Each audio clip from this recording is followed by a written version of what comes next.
Hello guys, welcome back to my YouTube channel yes chem study a way of success. मैं हूं आपका educator Shivam Mishra. आपका स्वागत करते हैं मेरे प्यारे बच्चों आपके अपने इस YouTube channel yes chem study पर। यदि चैनल को अभी तक सब्सक्राइब नहीं किए तो प्लीज़ सब्सक्राइब करके बेल आइकन को ज़रूर प्रेस कर लें और ऑल नोटिफिकेशन को ऑन करना है ताकि हर एक वीडियो की लेटेस्ट नोटिफिकेशन मेरे प्यारे बच्चों सबसे पहले आप तक पहुँचती रहे। तो ये हमारा क्लास 12 बायोलॉजी का चैप्टर 9 अध्याय 9 खाद्य उत्पादन में वृद्धि की कार्य नीति। ठीक है ना। तो हमने इसमें ऊतक संवर्धन जान गए थे इसके पहले वीडियो में। अब इसमें जानेंगे हम लोग सूक्ष्म प्रवर्धन। क्या जानेंगे? सूक्ष्म प्रवर्धन को जानेंगे। यह हमारा सूक्ष्म प्रवर्धन होता क्या है? तो इस वीडियो के द्वारा अगर देखें तो कुल मिला के ऊतक संवर्धन द्वारा हजारों पादपों को उत्पन्न करने की क्रिया को ही सूक्ष्म प्रवर्धन कहते हैं। क्या लिखेंगे? ऊतक संवर्धन द्वारा हजारों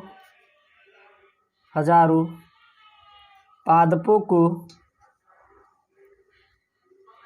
उत्पन्न करने की विधि को सूक्ष्म प्रवर्धन कहते हैं। सूक्ष्म प्रवर्धन कहते हैं। तो सूक्ष्म प्रवर्धन मेरे प्यारे बच्चों क्या होता है? ऊतक संवर्धन द्वारा हजारों पादपों को उत्पन्न करने की विधि को ही सूक्ष्म प्रवर्धन कहा जाता है। इसमें प्रत्येक पादप आनुवंशिक रूप से मूल पादप के समान होता है। ओके, ये इसमें क्या क्वालिटी पाई जाती है? अगर देखेंगे तो इसमें प्रत्येक पादप आनुवंशिक रूप से मूल पादप के समान होते हैं तथा वे सोमा क्लोन कहलाते हैं। वे सोमा क्लोन कहलाते हैं। यानी कि इसमें जो प्रत्येक पादप होते हैं आनुवांशिक रूप से मूल पादप के समान होते हैं, इसलिए वे हमारे क्या कहलाते हैं? सोमा क्लोन कहलाते हैं। ठीक है ना। और अधिकांश महत्वपूर्ण खाद्य पादप जैसे टमाटर, केला, सेब आदि बड़े पैमाने से उत्पादन सूक्ष्म प्रवर्धन विधि के द्वारा ही किया जाता है। याद रखिएगा मेरे प्यारे बच्चों। यहाँ पे हम लोग क्या लिख सकते हैं? यहाँ पे लिख सकते हैं कि अधिकांश महत्वपूर्ण खाद्य पादपों जैसे टमाटर, केला, सेब आदि का बड़े पैमाने पर उत्पादन सूक्ष्म प्रवर्धन विधि के द्वारा ही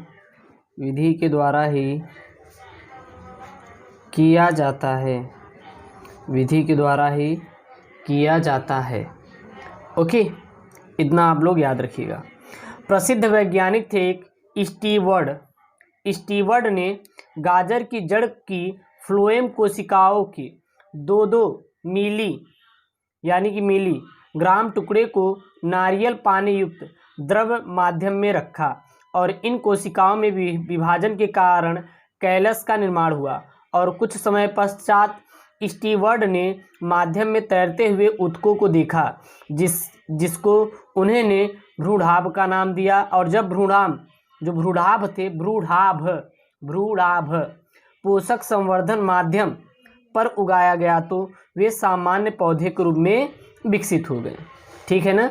और वर्तमान में वैज्ञानिकों ने यह भी सिद्ध कर दिया कि पौधे की हर एक वर्धी कोशिका में एक नया पौधा विकसित करने की क्षमता होती है। इसमें और क्या लिखेंगे, इसमें लिखेंगे प्रसिद्ध वैज्ञानिक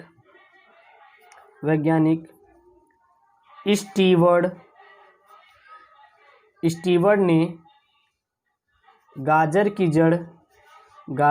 जड़ की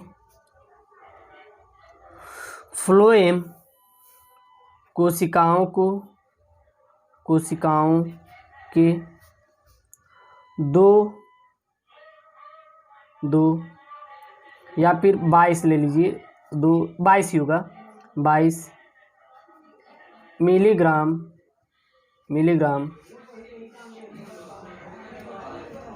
टुकड़ों को नारियल पानी युक्त द्रव्य माध्यम में रखा, द्रव्य माध्यम में क्या किया, रखा। और इन कोशिकाओं में विभाजन के कारण कैलस का निर्माण हुआ, और इन कोशिकाओं में विभाजन के कारण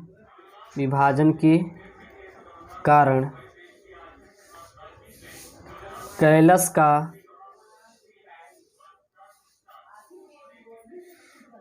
निर्माण हुआ। ठीक है ना। कुछ समय पश्चात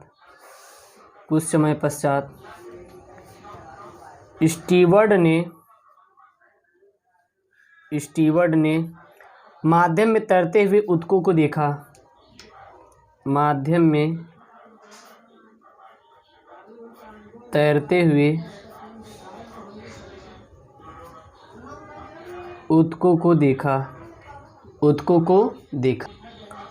देखा। ठीक है ना। जिसको उन्होंने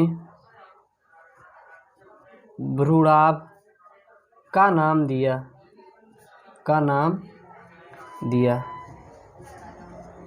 जब भ्रूणाभ पोषक संवर्धन माध्यम पर उगाया गया तो वे सामान्य पौधे के रूप में विकसित हो गए। वर्तमान में वैज्ञानिकों ने यह सिद्ध किया कि पौधे की हर एक वृद्धि कोशिका में एक नया पौधा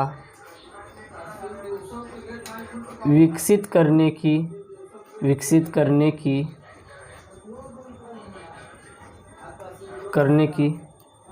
शक्ति होती है। अतः पौधे की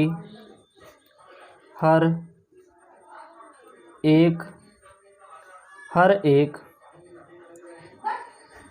वृद्धि कोशिका पूर्ण शक्त होती है। ठीक है ना। इतना आप लोग नोट कर लीजिएगा। अगला आता है हमारा एकल कोशिका प्रोटीन। क्या आता है मेरे प्यारे बच्चों? एकल कोशिका प्रोटीन। एकल कोशिका प्रोटीन क्या होता है? प्रोटीन से भरपूर सूक्ष्म जीवों को मनुष्य तथा पशुओं के पोषण में प्रोटीन स्रोत के रूप में उपयोग में लाया जाता है, जैसे कि यीस्ट आदि। एक कोशिका प्रोटीन द्वारा ही आवश्यक सभी एमिनो अम्ल शरीर को प्राप्त होते हैं और उच्च वर्गीय पौधों के स्थान पर जीवाणु जैसे हमारा इष्ट बेहतर प्रोटीन का स्रोत होता है, क्योंकि खाद्य के रूप में प्रयुक्त किए जाने वाले उच्च वर्गीय पौधों में लाइसिन अमीनो अम्ल बिल्कुल भी नहीं पाया जाता, जैसे कि शैवाल के, जैसे कि क्लोरेला एक हमारा होता है ना, आदि का उपयोग एक कोशिकीय प्रोटीन के रूप में किया जाता है। तो यहाँ पे हम लोग क्या लिखेंगे, इसमें लिखेंगे प्रोटीन से भरपूर सूक्ष्म जीवों को मनुष्यों तथा पशुओं के पोषण में प्रोटीन स्रोत के रूप में उपयोग किया जाता है जैसे इष्ट आदि एकल कोशिका प्रोटीन द्वारा आवश्यक सभी अमीनो अम्ल शरीर को प्राप्त होते हैं इत्यादि कहाँ प्राप्त होते हैं, हमारे शरीर को प्राप्त होते हैं। ठीक है। उच्च वर्गीय पौधे के स्थान पर जीवाणु इष्ट के बेहतर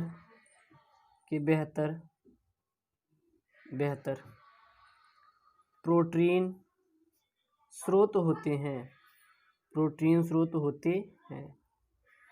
क्योंकि खाद्य के रूप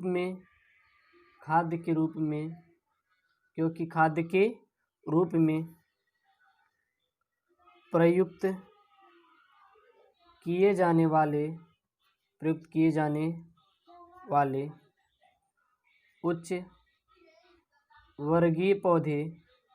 उच्च वर्गीय पौधे में लाइसिन अमीनो अम्ल नहीं पाया जाता, लाइसिन अमीनो अम्ल नहीं पाया जाता। ठीक है, नहीं पाया जाता। शैवाल जैसे क्लोरेला आदि का उपयोग एकल कोशिका प्रोटीन के रूप में प्रयोग किया जा रहा है।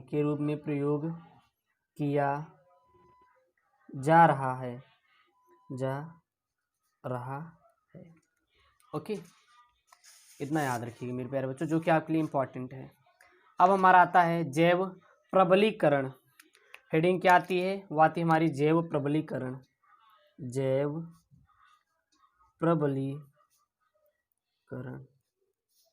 ये हमारी जैव प्रबलीकरण होती क्या है, तो जन स्वास्थ्य को सुधारने के लिए विटामिन तथा खनिज युक्त उच्च प्रोटीन तथा स्वास्थ्यवर्धक वसा आदि प्रजनित फसलों का विकास ही जैव प्रबलीकरण कहलाता है। ठीक है, क्या होता है, यहाँ पर लिखेंगे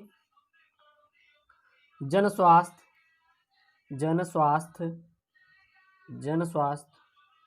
को सुधारने के लिए, जन स्वास्थ्य को सुधारने के लिए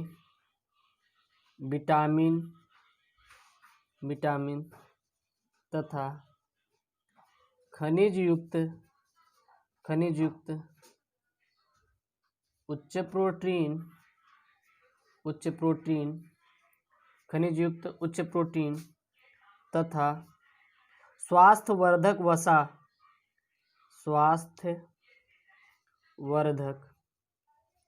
वसा वाली प्रजनित फसलों का विकास जैव प्रबलीकरण कहलाता है। ओके, तो जैव प्रबलीकरण क्या होता है? जो जनन स्वास्थ्य को सुधारने के लिए विटामिन रहे और खनिज रहे और उच्च प्रोटीन रहे तथा स्वास्थ्यवर्धक ऐसे फसलों को जब उगाया जाए, उसका विकास किया जाए, तो वही हमारा क्या कहलाता है?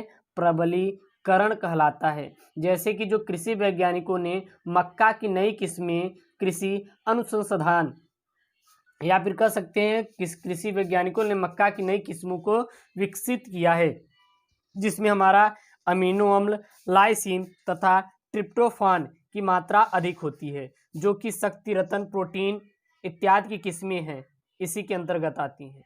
ठीक है ना? जैसे कि अगर हम लोग देखें, गाजर, पालक और कद्दू में विटामिन ए पाया जाता है, और करेला, बथुआ, सरसों में विटामिन सी पाया जाता है, और वहीं पे पालक, बथुआ में देखें तो आयरन तथा कैल्शियम की बहुत ही प्रचुर मात्रा पाई जाती है। तो इन सब का जब बथुआ हुआ और पालक, गाजर का हम लोग निर्माण करेंगे, तो ये हमारा क्या कहलाएगा? जैव प्रबलीकरण कहलाता है। उसी को क्या कहते हैं मेरे प्यारे बच्चों? जैव प्रबलीकरण कहते हैं। ओके, अब है यहाँ पे मेरे प्यारे बच्चों एक कि रेशम कीट पालन तथा सेरीकल्चर, ये हमारा क्या होता है? तो रेशम कीट एक उपयोगी कीट है जिसकी अनेक प्रजाति पाई जाती हैं, जो कि निम्नलिखित हैं। तो पहला हमारा रेशम कीट पालन और सेमीकल्चर में पहला आपका आता है हमारा बोम्बिकस मुराई। ठीक ना? बॉम्बिक्स मुराई, ये हमारा क्या होता है? तो यह शहतूत की पत्तियों पर पाए जाने वाले रेशम की कीट होती है।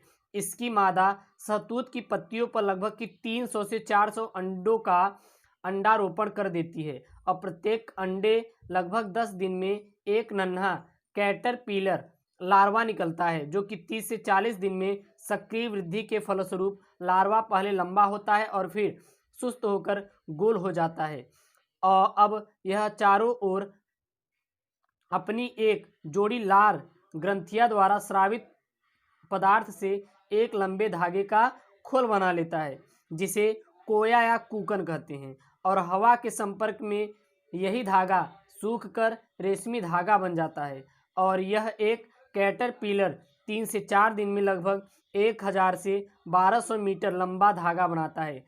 कोए में बंद लार्वा अब परिवर्धन करके प्यूपा में रूपांतरित हो जाता है। साधारणतः 12 से 15 दिन में प्यूपा कायांतरण द्वारा पूर्व कीट बन जाता है, जो एक क्षारीय स्राव की सहायता से कोए को एक ओर से काटकर बाहर निकल जाता है, और इसमें कोए का रेशमी धागा अनेक टुकड़ों में टूटकर व्यर्थ हो जाता है।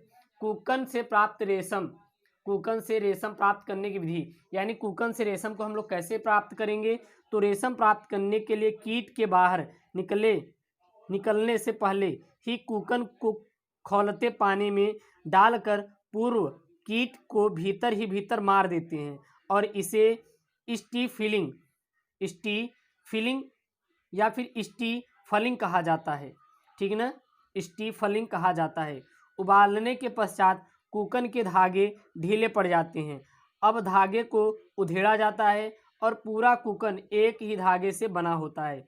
इस धागे को कच्चा रेशम भी कहा जाता है। कच्चा धागे को पुनः पानी में उबालकर अम्लों में घोल देते हैं, और फिर कई धागों को ऐंठ कर रेशम के पक्के धागे बना लिए जाते हैं, जिन्हें फाइबर रेशम भी कहा जाता है, और इस क्रिया को स्पिनिंग कहा जाता है। इस क्रिया को कहा जाता है? स्पिनिंग कहा जाता है। ठीक है मेरे प्यारे बच्चों। फिर यहाँ पे हमारा टसर रेशम कीट। टसर रेशम कीट क्या है? इसका लार्वा ओक, साल, गूलर तथा बेर की पत्तियों को खाता है। ठीक ना। फिर तीसरा आता है मूंगा रेशम कीट। ये क्या होता है? इसका लार्वा दालचीनी की पत्तियों को खाता है। यह उड़ीसा, बिहार तथा पश्चिमी बंगाल में पाया जाता है। चौथा आता है एरी रेशम कीट। इसका लार्वा अरंड की पत्तियों को खाता है। इसके कुकन से धागे या धागा छोटे छोटे टुकड़ों के रूप में प्राप्त होता है। तो मेरे प्यारे बच्चों इतना नोट कर लीजिए, अगले वीडियो में इसके आगे का मिलेगा। ये क्लास 12th बायोलॉजी चैप्टर 9 का है। ओके दोस्तों, थैंक यू, जय हिंद, टेक केयर, बाय बाय।